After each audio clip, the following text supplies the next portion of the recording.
চলো বন্ধুরা, আজকে যে রেসিপিটা শেয়ার করবো সেটা কিন্তু গরম ভাতে একদম জমে ক্ষীর। তো চলো, এখানে আমি কিছু সবজি আর মাছ নিয়ে নিয়েছি। তো সবজির মধ্যে আমি নিয়েছি লাউয়ের ডাঁটা বা এই ডগাগুলো। তো এর মধ্যে একটা পাতলা আঁশ থাকে, দেখো। তো এটা আমি প্রথমে ছাড়িয়ে নিচ্ছি। তো চলো, সবজিগুলো সব টুকরো টুকরো করে নিই। এই যে দেখো, সব কেটে নিচ্ছি সবজিগুলো। আর এদিকে আমি মাছটাকে একটু লবণ আর হলুদ মাখিয়ে নিচ্ছি। এই দেখো, সব মাছগুলোকে আমি লবণ হলুদ মাখিয়ে নিচ্ছি। তোমরা এখানে রুই কাতলা যে কোনো মাছ দিয়ে রেসিপিটা বানাতে পারো। তো শাকগুলো তো আমার কাটা হয়ে গেছে, ডাঁটাগুলো কাটা হয়ে গেছে। এখন আলুগুলো টুকরো করে নিলাম। দুটো আলু নিয়েছি আমি, খুব একটা বড় না, মিডিয়াম সাইজের।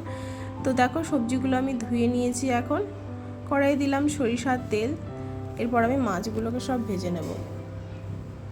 মাছগুলোকে খুব একটা কড়া করে ভাজবো না। তো তোমরা যেরকম মাছ খেতে পছন্দ করো সেই হিসেবে ভেজে নিও। তো এবার আমি ওই তেলের মধ্যে আলুগুলো ভেজে নিচ্ছি। আর এবার আমি ডাঁটাগুলোও দিয়ে দিলাম। একটু ভেজে আমি নামিয়ে নিচ্ছি। এবার ওই কড়াইয়ে আমি দিলাম একটু কালো জিরে ফোড়ন, তারপর কাঁচা লঙ্কা, পেঁয়াজ বাটা, একে একে সব মশলা আমি দিয়ে দেবো। একটু সামান্য রসুন দিয়েছি, একটু জিরে গুঁড়ো, আর আমি একটু টমেটো দিয়েছি।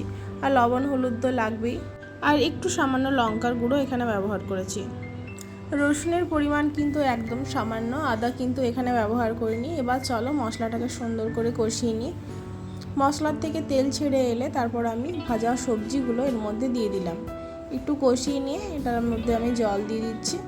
এবার এটাকে আমি একটু সেদ্ধর জন্য অপেক্ষা করব, একটু ঢেকে রাখবো। 5 থেকে 7 মিনিট পর আমি ঢাকাটা খুলে নিচ্ছি। এই যে দেখো, এবার ভেজে রাখা মাছগুলো আমি কিন্তু এর মধ্যে দিয়ে দিচ্ছি। আর ঢাকা দেবো না, এইরকমভাবে আমি কম আঁচে আছে খানিকক্ষণ ফুটিয়ে নেব। মোটামুটি 5 থেকে 7 মিনিট আবার ফুটিয়ে নেব।